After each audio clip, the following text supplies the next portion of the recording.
लेकिन बाबा साहब ने कहा था 1920 में कि भारत की जो सामाजिक व्यवस्था है वो एक बहुमंजिली इमारत के समान है, जिसकी हर मंजिल पर एक जात रहती है। और इस बिल्डिंग की बहुमंजिली इमारत की खासियत क्या है कि इसमें कोई भी सीढ़ी या रास्ता जीना नहीं, अर्थात जो जिस मंजिल पे पैदा हुआ उसी मंजिल पे मरने पे। इसलिए मानवर कांसीराम साहब ने कांग्रेस को थोड़ी संजीवनी देते हुए 1996 में समझौता किया ताकि बीजेपी बेलगाम ना हो जाए। साथियों, आज बीजेपी फिर बेलगाम हो गई। हमें बहुजन समाज के लोगों को जगाना होगा, हमें उनको बताना होगा कि बाबा साहब ने हमें वोट की ताकत दी है। जो लोग हमारे नुमाइंदे जो कांग्रेस पार्टी से चुन करके जाते हैं, भारतीय जनता पार्टी से चुन करके जाते हैं, जो कम्युनिस्ट पार्टी या अन्य लोकल पार्टियों से चुन करके जाते हैं, वो लोग पार्लियामेंट में हमारी आवाज़ उठाने का काम नहीं करते हैं।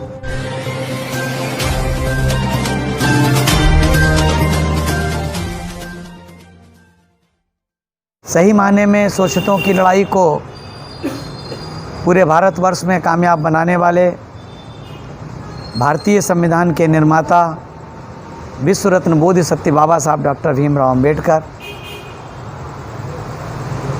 और उनके बाद इस समाज परिवर्तन के आंदोलन को भारत की बदली हुई परिस्थितियों में एक नई दिशा देने वाले वामसेफ, DS4 और बहुजन समाज पार्टी के संस्थापक, इस सदी के महानायक मानवर श्री कांसीराम साहब के चरणों में श्रद्धा सुमन अर्पित करते हुए मैं बहुजन समाज पार्टी की राष्ट्रीय अध्यक्ष और आबादी के हिसाब से देश के सबसे बड़े सूबे उत्तर प्रदेश की 4 बार लोकप्रिय न्यायप्रिय मुख्यमंत्री रहीं परम आदरणीय बहन कुमारी मायावती जी को अपना आदर्श और प्रेरणा स्रोत मानते हुए उन्हें हृदय की गहराइयों से कोटि कोटि आभार व्यक्त करता हूं कि उन्होंने मुझ जैसे एक छोटे से कार्यकर्ता को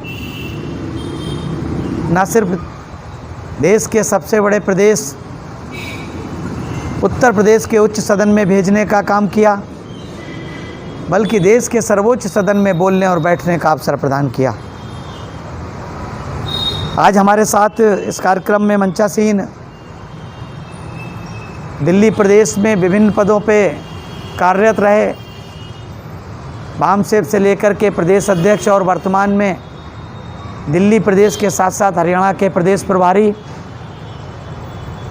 भाई इंजीनियर CP सिंह जी, दिल्ली प्रदेश के जुझारू और डायनामिक प्रदेश अध्यक्ष भाई लक्ष्मण सिंह जी, इस जोन के मुख्य जोन इंचार्ज भाई डॉक्टर रंजीत राम जी, जो आज आप लोगों को कवर कर रही और पार्टी की प्रभारी भी हैं, एडवोकेट नीलम बौद्ध जी, सत्यपाल नाहर जी और हमारे तमाम और जो बुजुर्ग साथी, बड़े भाई लोग, छोटे सभी का मैं बहुजन समाज पार्टी दिल्ली प्रदेश के प्रभारी की हैसियत से अपने हृदय की गहराइयों से स्वागत, अभिनंदन और वंदन करता हूँ। आज पूरे देश में हाहाकार सा मचा हुआ है, चाहे वो बेरोजगारी को लेकर के हो, चाहे खराब स्वास्थ्य व्यवस्था को लेकर के हो, या आपने 2 दिन पहले रिपोर्ट आई इस तिमाही की आर्थिक व्यवस्था की, जो लगभग 24%, 23.9% माइनस में चली गई। और माइनस में जब कोई चीज़ जाती है तो जमने लगती है, तो देश की अर्थव्यवस्था और देश की सामाजिक और राजनीतिक व्यवस्था एक जमने सी लगी। और वो क्यों जमने लगी है साथियों, उसके हालांकि मैं इन बातों को आने वाले सेशन में जो 14 अक्टूबर से है उसमें नई राजनीतिक शिक्षा नीति को लेकर के, पैंडेमिक को लेकर के, और देश में और देश के तमाम प्रदेशों में ख़ास तौर से उत्तर प्रदेश जो आबादी के हिसाब से देश का सबसे बड़ा प्रदेश है, जिसमें आए दिन अन्याय, अत्याचार और हत्याएं हो रही हैं, उस शासन व्यवस्था को लेकर के हम लोग सदन में बात तो रखने का काम करेंगे, लेकिन आप लोगों के बीच में भी बात रखना ज़रूरी इसलिए है क्योंकि मैं ये डायरी है, हम लोग तमिलनाडु में जब हम प्रभारी हैं, अभी भी हैं, वहाँ छपवाते हैं, तो इसके हर पन्ने पे बाबा साहब का कोई ना कोई कोड लिखा रहता है। और जो कोड जिस ज़िले में लिखा रहता है, मेरे पलटते समय मैं उस कोड को ज़रूर कोड करने की कोशिश करता हूँ।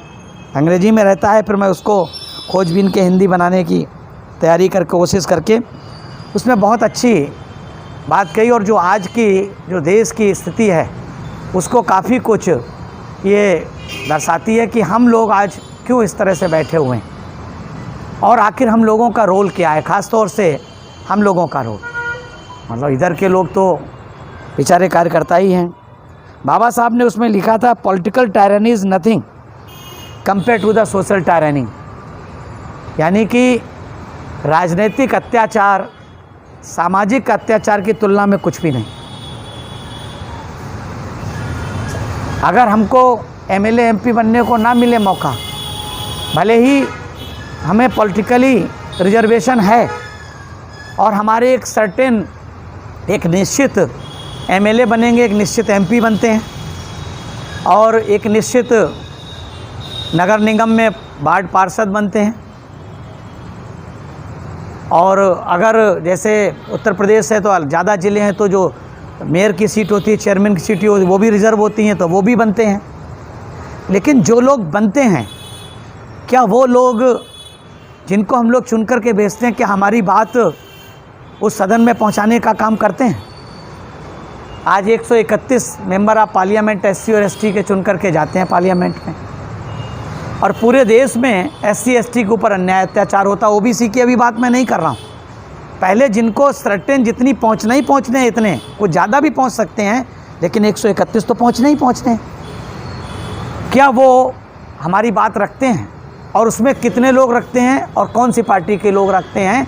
हमें इसको जब तक हम नहीं समझेंगे तब तक बाबा साहब की इस बात को नहीं समझ पाएंगे, क्योंकि बाबा साहब ने कहा है ना कि राजनीतिक अत्याचार सामाजिक अत्याचार की तुलना में कुछ भी नहीं है। क्यों नहीं है कि अब मैं उसको हिंदी में ही बता दूं कि जो समाज सुधारक होता है, जो रिफॉर्मर होता है, जो समाज को चेताने का काम करता है, जगाने का काम करता है, वो उस राजनीतिक से ज़्यादा बड़ा होता है जो पॉलिटिशियन गवर्नमेंट को चुनौती देने का काम करता है, उसको डिफाई करने का काम करता है, उसको चैलेंज करने का काम करता है। ये रिफॉर्मर जो होता है वो ज़्यादा महत्वपूर्ण होता है। तो रिफॉर्मर कौन होता है? जो समाज के बीच काम करता है। और समाज के बीच कौन काम करता है? क्यों ये बात बाबा साहब ने कही? वो इसलिए कही कि पूरी दुनिया में कहीं भी वर्ण व्यवस्था नहीं पाई जाती। पूरी दुनिया में कहीं भी वर्ण व्यवस्था नहीं पाई जाती है, किसी भी देश में पाई जाती कहीं? पूरी दुनिया में वर्ग व्यवस्था पाई जाती है। भारत एकमात्र ऐसा देश है जहां केवल वर्ण व्यवस्था पाई जाती है। और इसी वजह से जब मूक नायक बाबा साहब ने निकाला था राजऋषि छत्रपति साहू जी महाराज की आर्थिक सहायता से, तो उसके पहली संपादकीय लेख में बाबा साहब ने लिखा था कि जो सामाजिक व्यवस्था है वो एक बहुमंजिली इमारत के समान है, मल्टी स्टोरी बिल्डिंग के समान। हम लोग दिल्ली में रहते हैं तो तमाम मल्टी स्टोरी बिल्डिंग देखते हैं। उस मल्टी स्टोरी बिल्डिंग में जीना भी होता है और ज़्यादा ऊंची है तो लिफ्ट भी होता है, होता नहीं होता है। लेकिन बाबा साहब ने कहा था 1920 में कि भारत की जो सामाजिक व्यवस्था है वो एक बहुमंजिली इमारत के समान है, जिसकी हर मंजिल पर एक जात रहती है। और इस बिल्डिंग की बहुमंजिली इमारत की खासियत क्या है कि इसमें कोई भी सीढ़ी या रास्ता जीना नहीं है। अर्थात जो जिस मंजिल पे पैदा हुआ उसी मंजिल पे मरने पे मजबूर हो जाए।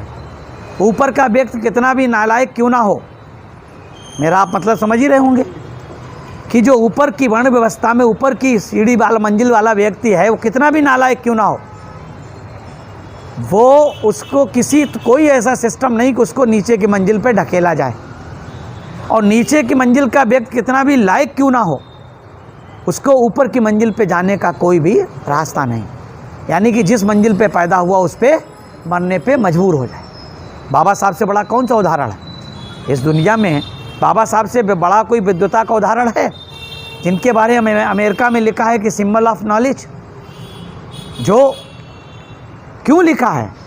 क्योंकि बाबा साहब एक ऐसे विद्वान हुए हैं, कहते हैं कि दुनिया में हिमाच्छादित पर्वत बहुत से हैं, लेकिन हिमाच्छादित हिमालय जैसा दूसरा पर्वत नहीं है। कहते नहीं कहते हैं भाई, जो हमारा हिमालय पर्वत है उससे बढ़िया कोई पर्वत माना जाता है?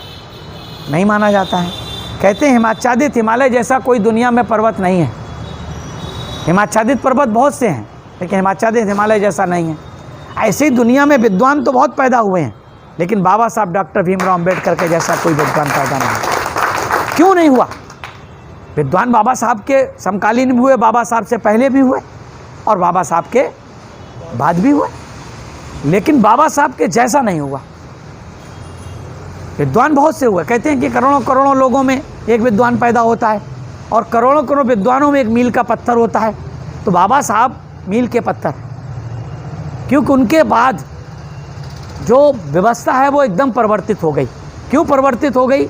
वो हमारे आपके सामने है। आज हम लोग जो अधिकार के साथ दिल्ली जैसे जगह में एक अच्छी सी जगह पे बैठ के अपनी बात रख पा रहे हैं, आप कल्पना करके देखो कि 200 साल पीछे जाओ, मत 2500 साल पहले तथागत के समय जाओ, बुद्ध के समय में जाओ, महात्मा बुद्ध के समय, भगवान बुद्ध के समय जाने की मत जाओ, लेकिन 200 पहले ही जा कर के देखो।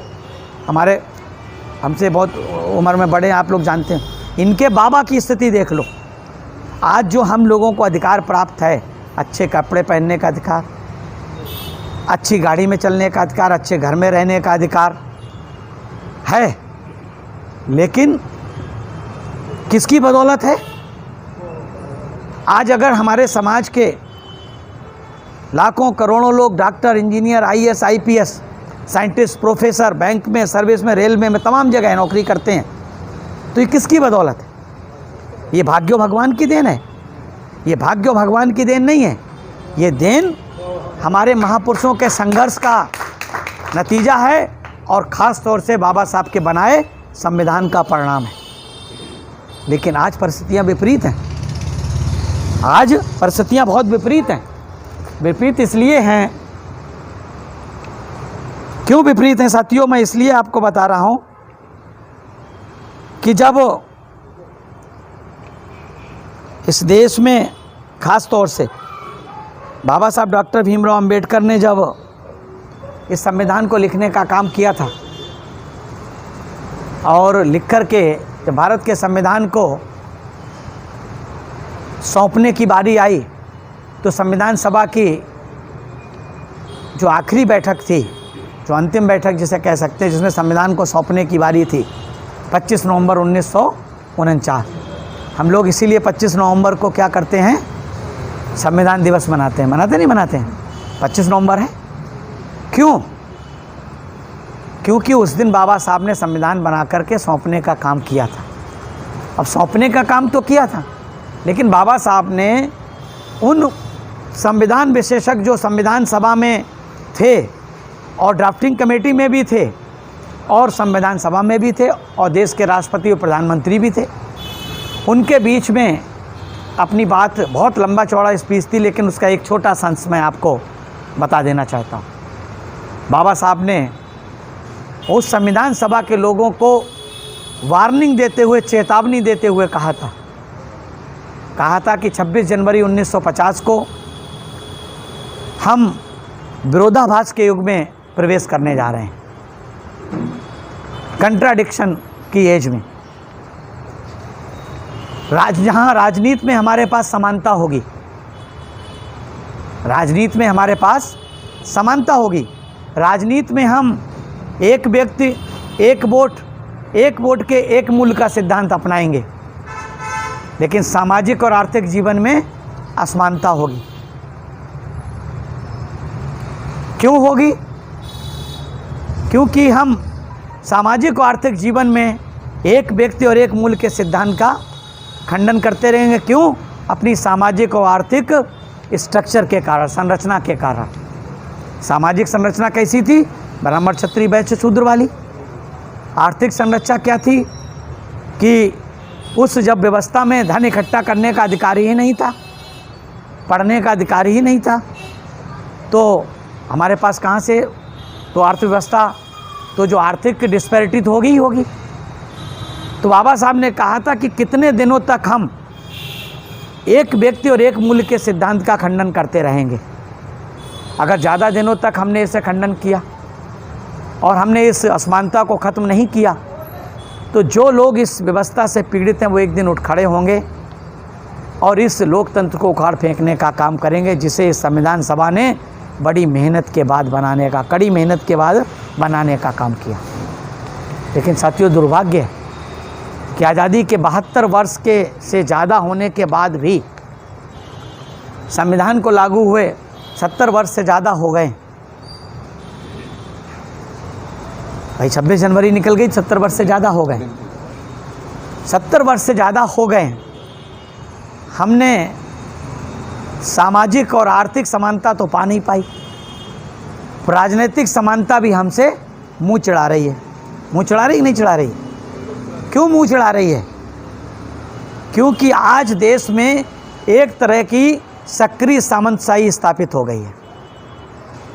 सक्रिय सामंतशाही में क्या होता है कि गरीब लोगों के वोटों को अमीर लोगों के वोटों के द्वारा हथियाना सक्रिय सामंतशाही होती है, और वही हो रहा है। कैसे हो रहा है? वो चाहे नोट के दम पे वोट खरीदा जा रहा हो, या फिर नोट की ताकत से मनी माफिया मीडिया के जरिए हमारे वोट को गुमराह करके वोट को लिया जा रहा हो, ताकत से लिया जा रहा हो, धन से लिया जा रहा हो, या गुमराह करके लिया रहा, वोट तो हमारा जा रहा है। नहीं तो क्या कारण है? जिस बहुजन समाज की परिकल्पना भगवान बुद्ध ने बहुजन हिताय बहुजन सुखाय के संदेश के साथ दी थी, वो संकल्पना, वो बहुजन हिताय बहुजन सुखाय का सूत्र, जिसको हमारे महापुरुषों ने, जिनमें सबसे पहले महात्मा ज्योतिबा फुले आते हैं, उन्होंने इस देश की, भारत की सामाजिक व्यवस्था को, भगवान बुद्ध ने तो वैश्विक संदेश दिया था। ये भगवान बुद्ध ने तो बहुजन हिताय बहुजन सुखाय का कैसा संदेश दिया था? वैश्विक संदेश दिया था। और यही कारण था कि 6ठी शताब्दी ईसा पूर्व में आधे से ज़्यादा एशियाई देश के लोग बौद्ध धर्म के अनुयायी थे। काय के अनुयायी थे? बौद्ध धर्म के अनुयायी थे। जिस देश में धर्म पैदा हुआ, उस देश से धर्म को विलुप्त करा दिया गया साजिश के तौर पे। लेकिन हम तो इस बात को भी धन्यवाद कहेंगे और सोचेंगे अच्छा हुआ, नहीं तो जैन धर्म की तरह ही वो बिल्कुल सिमट के इतना रह जाता। भाई जैन धर्म भारत के अलावा कहाँ इक्का दुक्का होगा, लेकिन बौद्ध धर्म दुनिया के तमाम देशों में है और बहुमत में है। तो आज बौद्ध धर्म की, भगवान बुद्ध की वजह से भारत कैसा देश है? दुनिया को शांति का संदेश देने वाला। जो हमारे देश के नेता हैं, हमारे देश के प्रधानमंत्री हैं, हमारे देश के तमाम और मंत्री संतरी जो भी विदेशों को जाते हैं, तो वहाँ पर यही जाकर के कहते हैं एशियाई देशों में हम बुद्ध की धरती से आए हैं। लेकिन बड़े शर्म की बात है साथियों, बड़े शर्म की बात है, जब भारत की नई शिक्षा नीति बनाई जाती है, कहते हैं कि 36 साल बाद नई शिक्षा नीति भारत में आ रही, आने वाला हो गई है। और जब नई शिक्षा नीति बनाई जाती है तो देश के शिक्षा मंत्री जब अपना प्रेस कॉन्फ्रेंस में स्पीच देते हैं और कहते हैं, और नई शिक्षा नीति में लिखते भी, हम नई शिक्षा नीति, मेरे पास है कॉपी उसकी, मैंने उसमें पढ़ा, पेज नंबर हम बता दें किस किस पेज पे क्या क्या लिखा उन्होंने। जब नई शिक्षा नीति बनाते हैं तो वो ये, बाकी तो बहुत लंबी है क्योंकि 247 पेज की है, मैं एक उसमें बता रहा हूँ कि देखिए कि आज भी जो सामाजिक और आर्थिक व्यवस्था, हम कह नहीं रहे कि हमसे राजनीतिक व्यवस्था मुँह चढ़ा रही है, सामाजिक और आर्थिक व्यवस्था तो हम बराबर नहीं कर पाएँ। क्यों नहीं कर पाएँ? तो नई शिक्षा नीति आ रही है, उसमें हमारे देश के शिक्षा मंत्री, सम्मानित शिक्षा मंत्री जी जब बोलते हैं तो पहले तो अपने देश के अपने नेता प्रधानमंत्री जी के बारे में पूरा गुणगान करते हैं। उसके बाद कहते हैं हमारी नई शिक्षा नीति हमें अपने पूर्वजों से, हम उससे प्रेरणा स्रोत हमारी है। और उन पूर्वजों में प्रेरणा स्रोत कौन कौन है? गार्गी हैं, सुश्रुत हैं, चरक हैं, ये सब हैं। यहाँ तक कि मीर और ये लोग भी हैं। उनको कहीं से भी भगवान बुद्ध, महात्मा ज्योतिबा फुले, माता सावित्रीबाई फुले जो इस देश की पहली महिला शिक्षिका रही हैं, महात्मा ज्योतिबा फुले जिन्होंने इस देश में पहले भारतीय हैं जिन्होंने महिलाओं के लिए स्कूल खोलने का काम किया, बाबा साहब डॉक्टर भीमराव अंबेडकर जिन्होंने इस देश के भारत के संविधान को लिखा, वो इनके लिए प्रेरणा स्रोत नहीं है। तो ये डिस्पैरिटी नहीं है, ये हमारे लोग। दूसरी बात उस शिक्षा नीति में और उन्होंने क्या किया, हालांकि मैं इसको पार्लियामेंट में रखूँगा, बोलूँगा भी, आप लोग विस्तार से मैं बताऊँगा अभी कब आप आएगी वो। मैं कहने का मेरा मतलब ये है कि आज देश में जो राजनीतिक पार्टियां सत्ता में हैं उसके लिए जिम्मेदार वो नहीं बल्कि हम और आप जिम्मेदार हैं। क्योंकि बाबा साहब डॉक्टर भीमराव अंबेडकर ने तो वोट का अधिकार किसको दिया? सबको दिया और बराबर का दिया। लेकिन हमने उस बराबर के वोट का जब देश में 100 में से 85% लोग, जिसको बहुजन समाज की संज्ञा देने का काम किया है महात्मा ज्योतिबा फुले ने।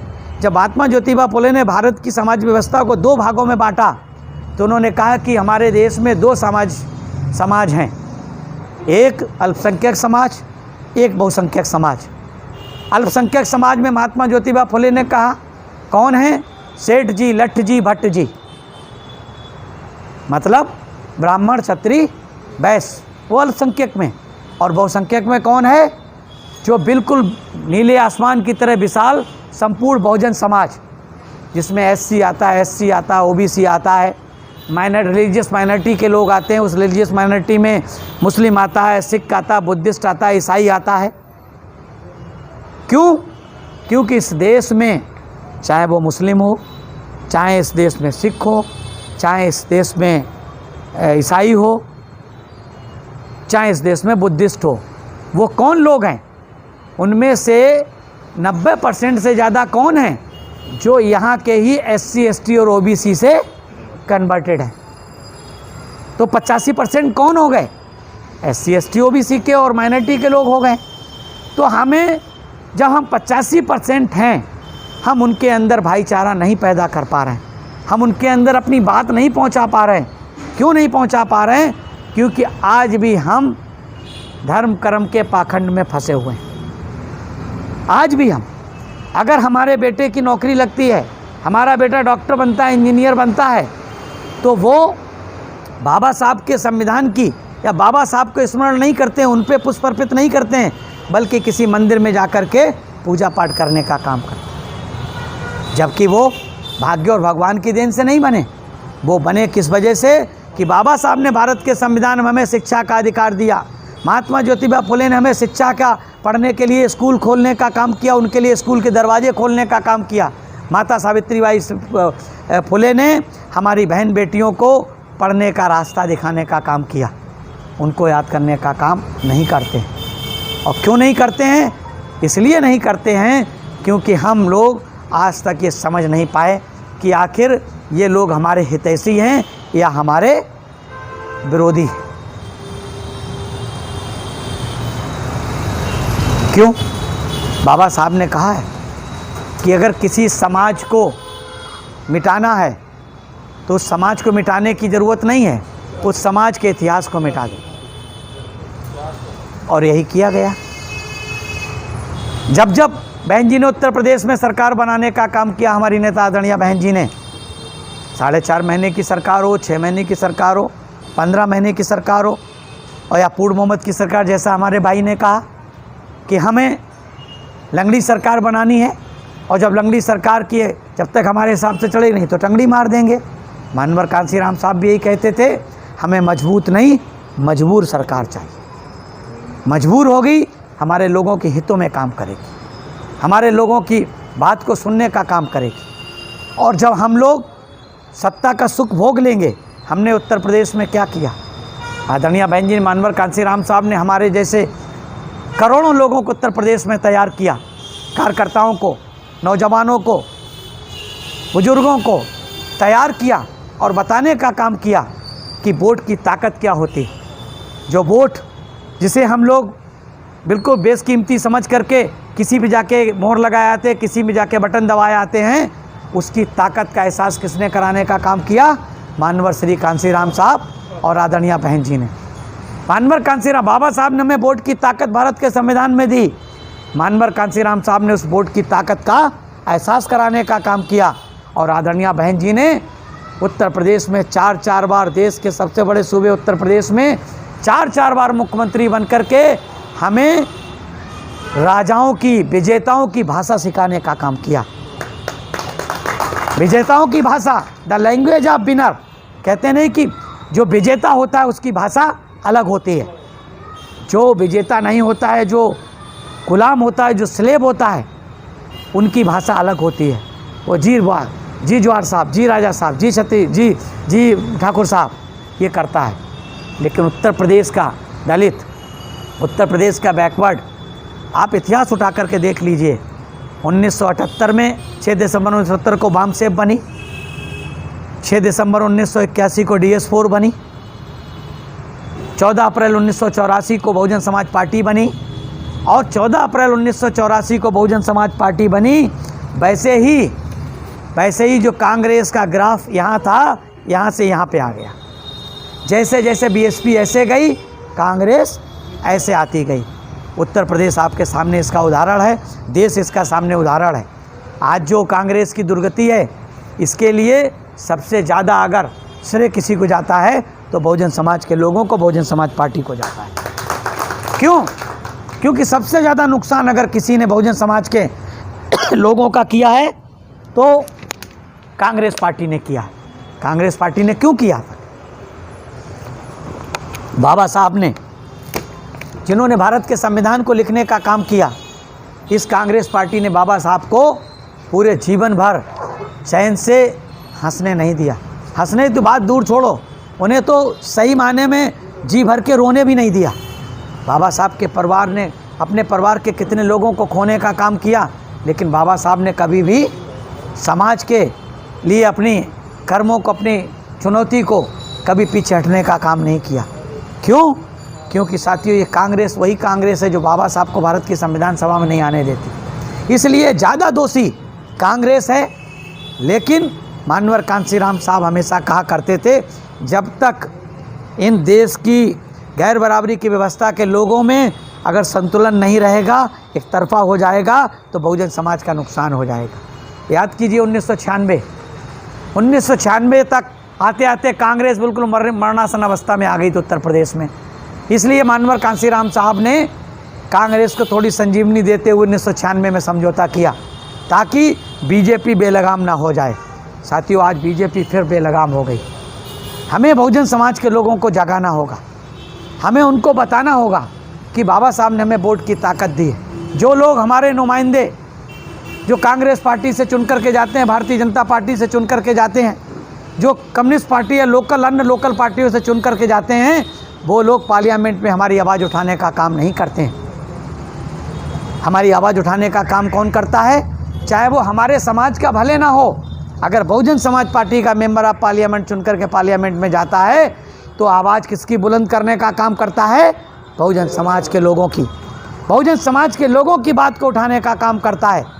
इसलिए साथियों, हमें ये देखना है कि हमें अपनी नेता आदरणीय बहन जी के उस त्याग और तपस्या को, जिन्होंने इस बहुजन समाज के लिए, इस बहुजन समाज के उत्थान के लिए कभी भी मुख्यमंत्री की कुर्सी को लात मारने का काम किया, तो कभी राज्यसभा की सीट को त्यागने का काम किया, तो पूरा जीवन अविवाहित रह करके समाज की सेवा का संकल्प लेकर के अपने अरमानों का गला घोटने का काम किया। किसके लिए? इस देश के बहुजन समाज के लिए।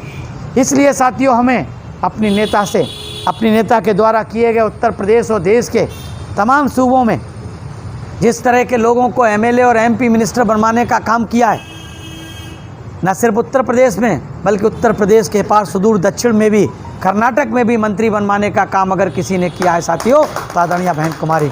और ये सौभाग्य मुझे मिला कि मैं उस प्रदेश का प्रभारी रहा। मेरे प्रभारी के समय में वहाँ MLA बना और मंत्री बना। इसलिए मैं साथियों आप लोगों से ज़्यादा समय, चूँकि बहुत देर से आप लोग बैठे भी होंगे, मन तो बहुत देर तक मेरा बात कहने का था।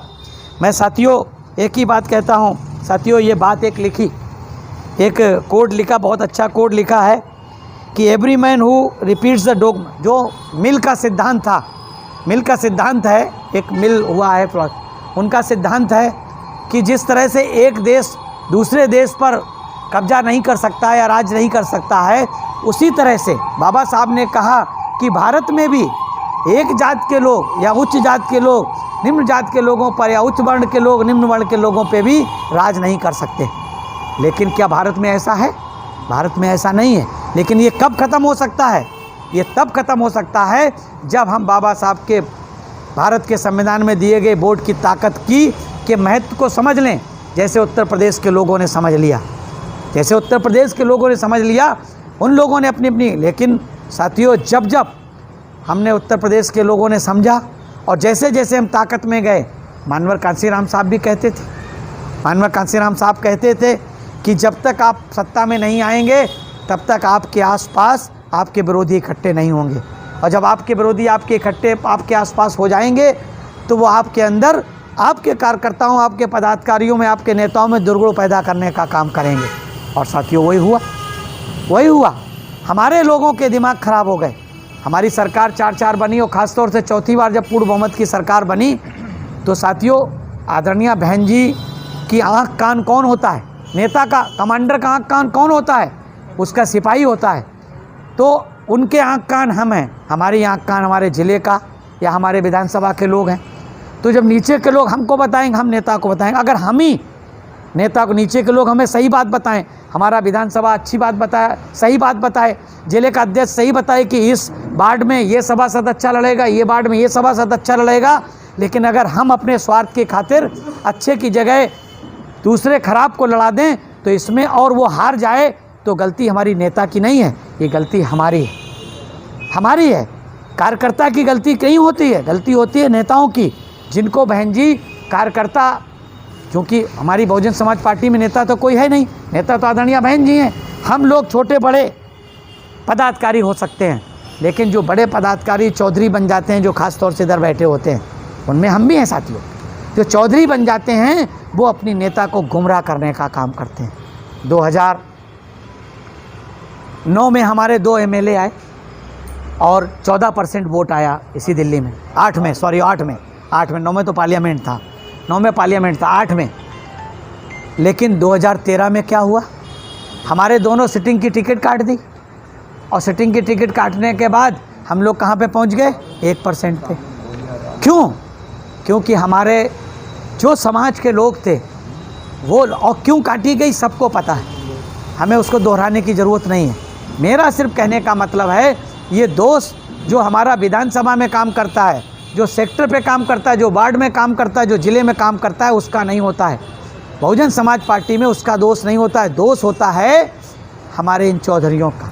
वो तो ठीक बात बताई, उनमें तो 100 में से 1 गलत होता है।